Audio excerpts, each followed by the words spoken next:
اس روز بعض چہرے رونقدار ہوں گے، اپنے پروردگار کی طرف نظر کیے ہوئے ہوں گے، اور بہت سے چہرے اس دن اداس ہوں گے، خیال کریں گے کہ ان کے ساتھ کمر توڑ معاملہ کیا جائے گا۔ ہاں، جب جان گلے تک پہنچ جائے اور لوگ کہنے لگیں اس وقت کون جھاڑ پھونک کرنے والا ہے،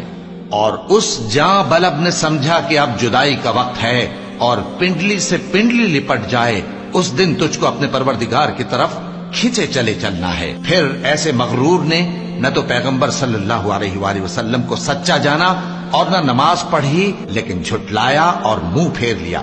پھر اپنے گھر والوں کے پاس اکڑتا ہوا چل دیا۔ خرابی ہے تیری، خرابی پر خرابی ہے، پھر خرابی ہے تیری، خرابی پر خرابی ہے۔ کیا انسان یہ خیال کرتا ہے کہ اسے یوں ہی چھوڑ دیا جائے گا؟ کیا وہ منی کا جو ٹپکائی جاتی ہے ایک قطرہ نہ تھا، پھر لوتھڑا ہوا، پھر اللہ نے اس کو بنایا